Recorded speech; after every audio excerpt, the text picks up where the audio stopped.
Welcome back. Remember, in the previous section, we encouraged each other to sanitize. So here I have my sanitizer.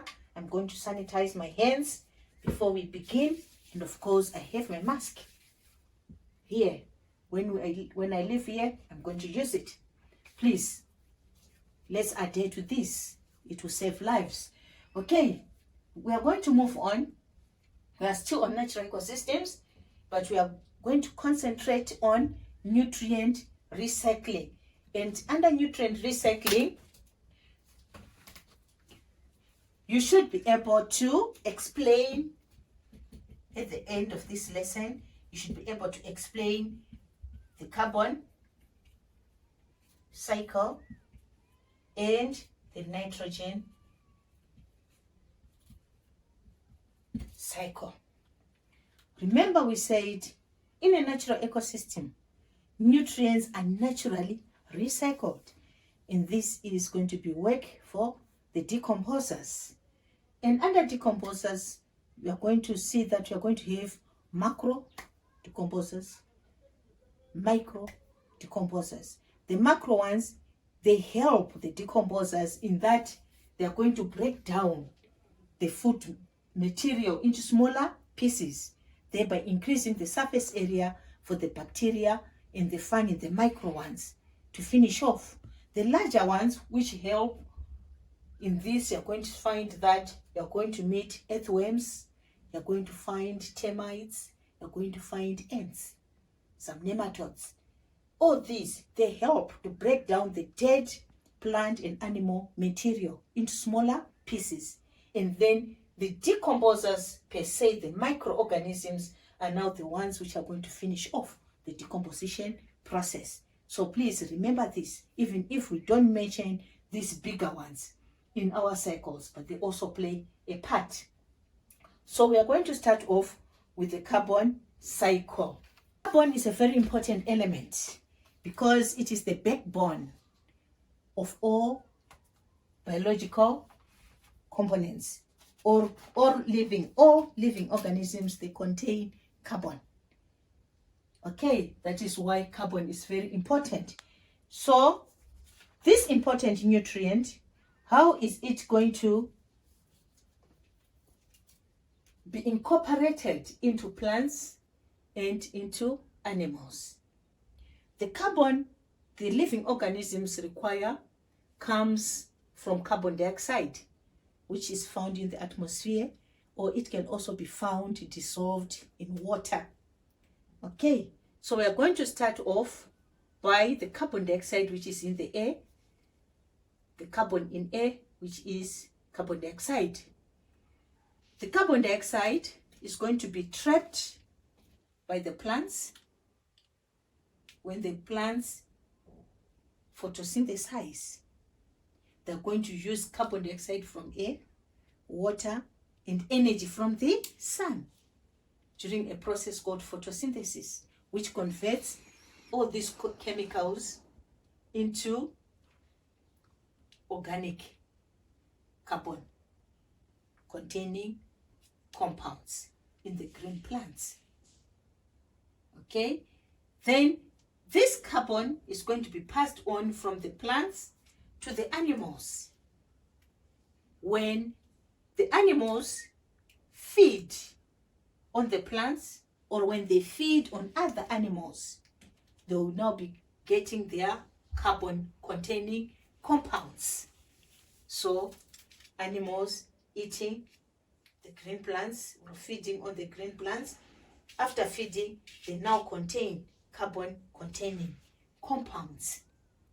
Okay, and the microorganisms, when these animals and when these green plants die, they are going to be acted on by the decomposers, effecting decay. And these microorganisms, as they decompose the dead remains of the plants and the animals, they also obtain their carbon containing compounds. So we have seen how the different organisms get their carbon.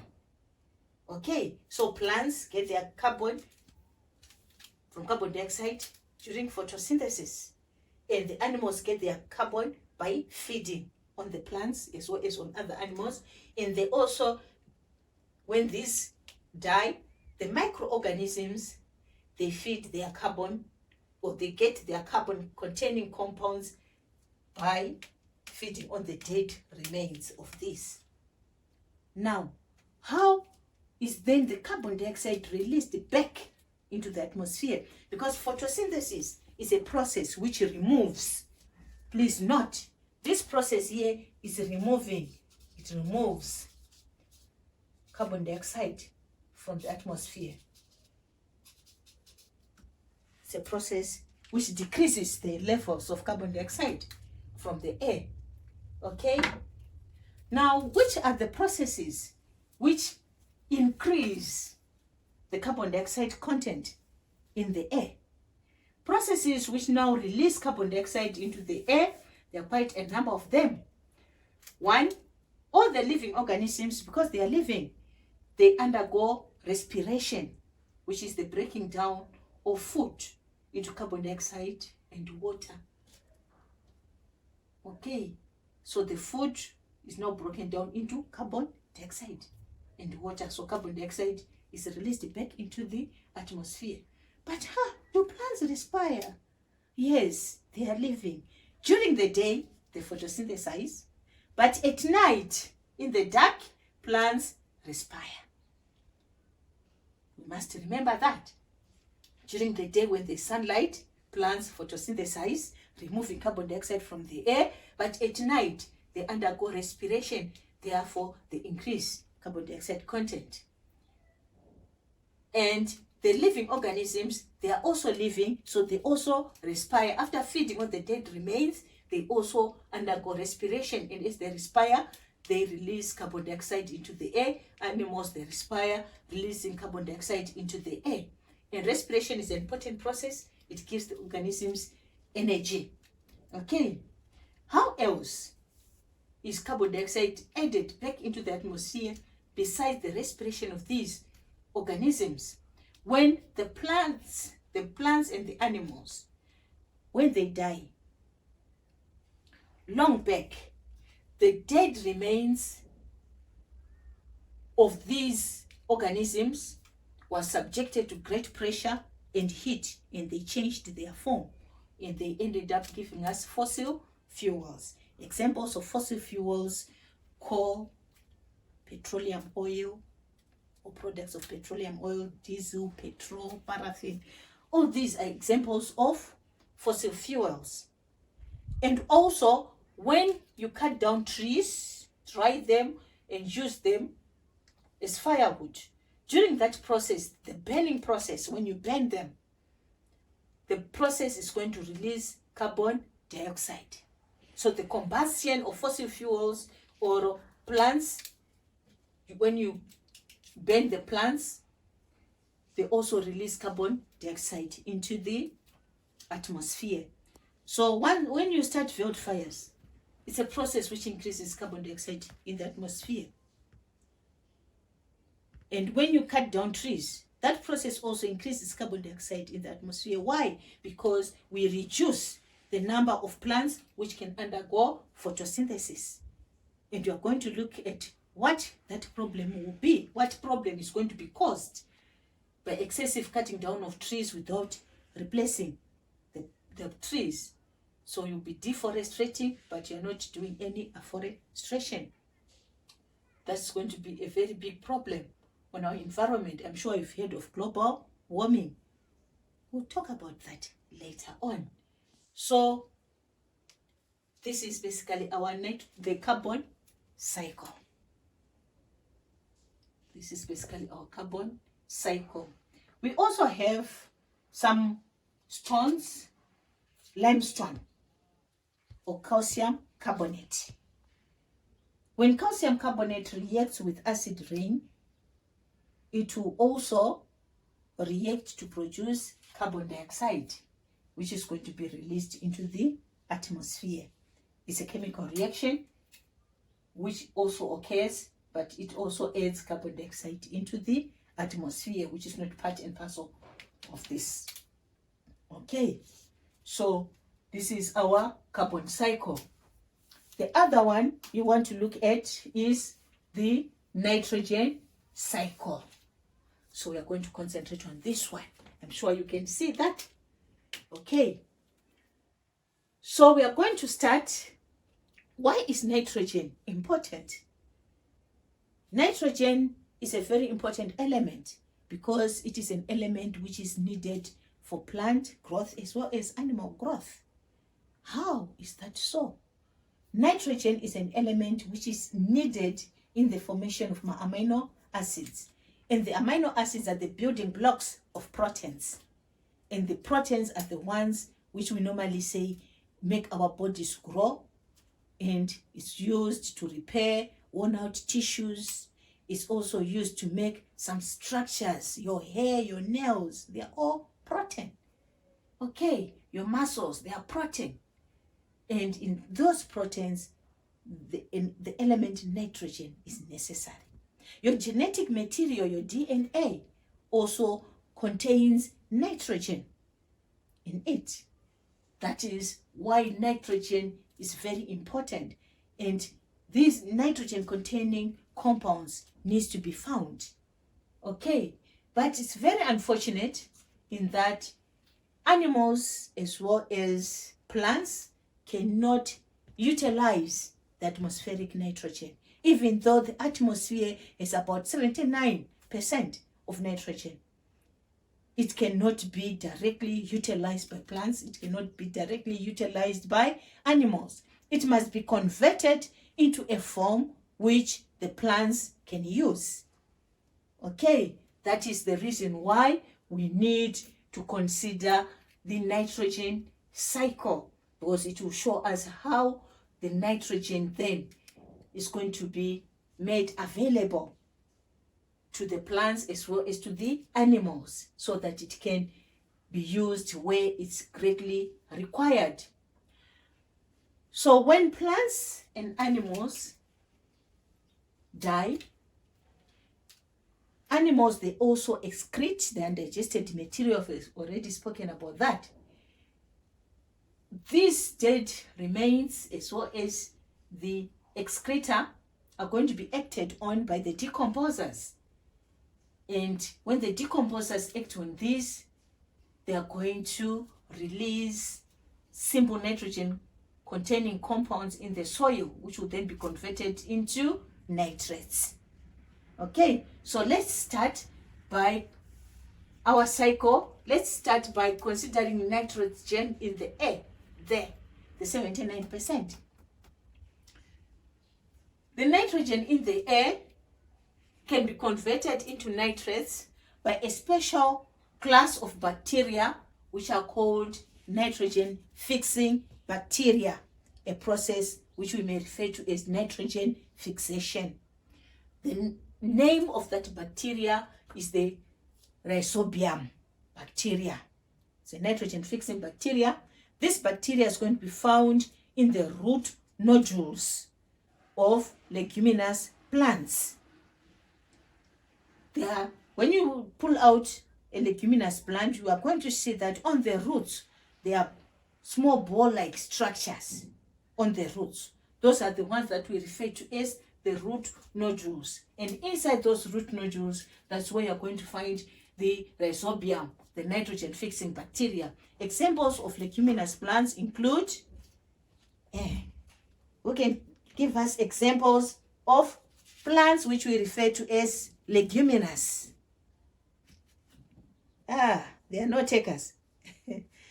Okay, beans, they're leguminous plants. They make their own, they convert the atmospheric nitrogen into nitrates.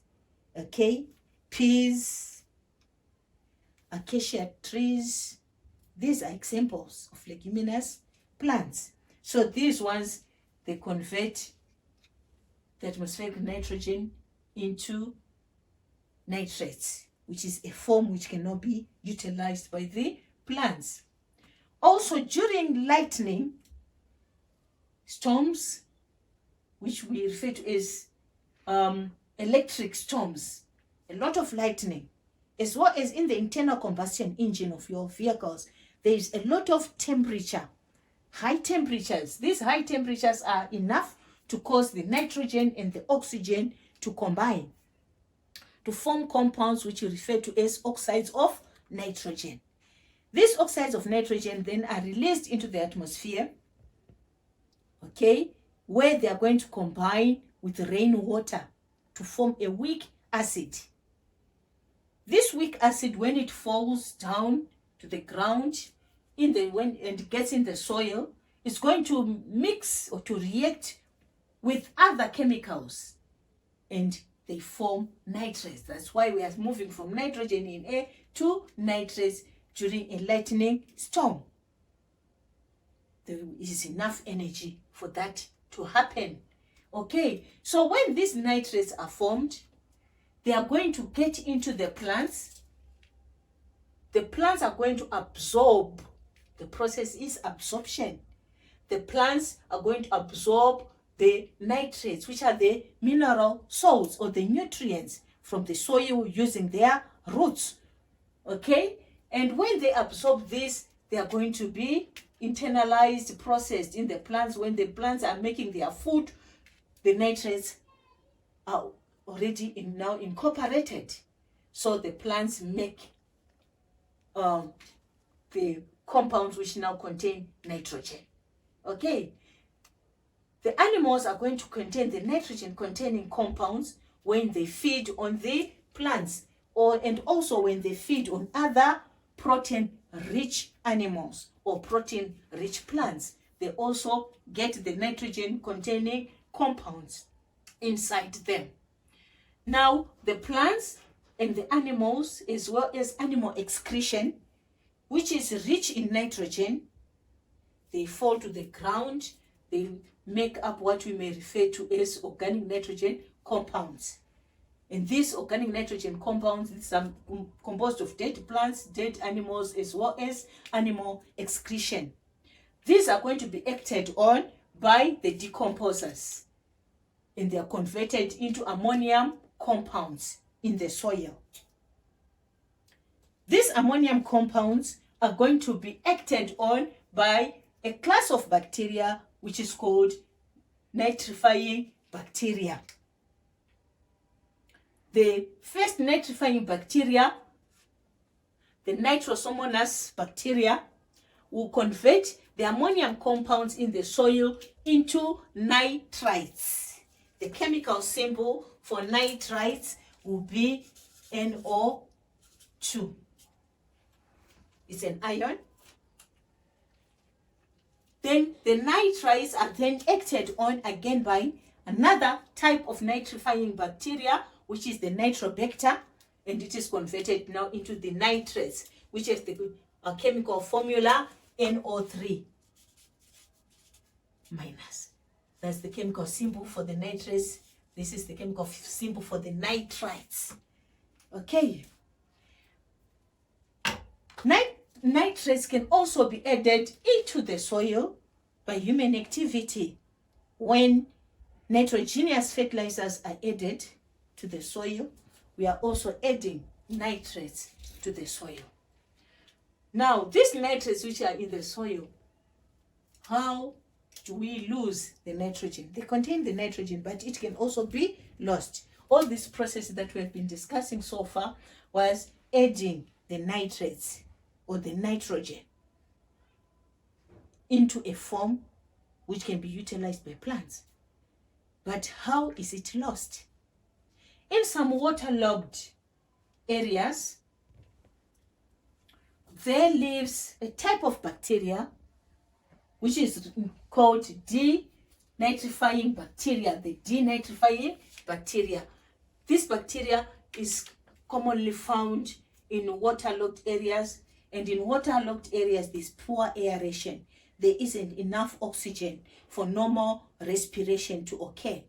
Okay, so these bacteria, when they respire, they feed on the nitrates, but in the process, they convert the nitrates back into nitrogen. Okay, and they are the ones which cause the loss of nitrates in the soil or the loss of nitrogen.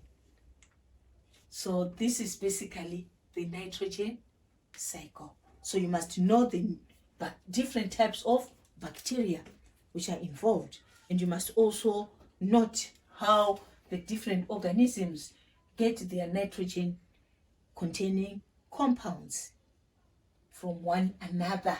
Okay, so plants get their nitrogen from the soil by absorption. Then they, during the process of photosynthesis, they incorporate the nitrogen into the compounds they form. And the animals, when they feed on the plants, and also when they feed on nitrogen rich or protein rich plants and animals, they get the nitrogen compounds. Okay, and the plants, the animals, the animal excreta, they constitute a class of organic nitrogen compounds, which is going to be food for the decomposers. So the decomposers, they are going to get the nitrogen as they feed on the dead plants, the dead animals, as well as the animal excretion. And as they feed, they release a class of compounds which is now more soluble, the ammonium compounds in the soil. And then more bacteria, different types of bacteria, the nitrifying bacteria, then converts the ammonium compounds into nitrites, and then it also converts them into nitrates. And the cycle continues. But we can also lose the nitrogen. It can also be returned back into the form which cannot be utilized, the atmospheric nitrogen, by the action of denitrifying bacteria. And this, once they break down the nitrogen compounds, releasing nitrogen into the atmosphere, and this normally occurs where there is poor aeration. And poor aeration normally happens in water-logged soils. Click your subscription button, like, share the link with others if you are finding this beneficial. But remember, wear your mask, sanitize your hands, wash your hands, and maintain social distancing. We'll meet again as we look at the artificial ecosystems and biodiversity, whereby we're going to consider the advantages and the disadvantages of biodiversity.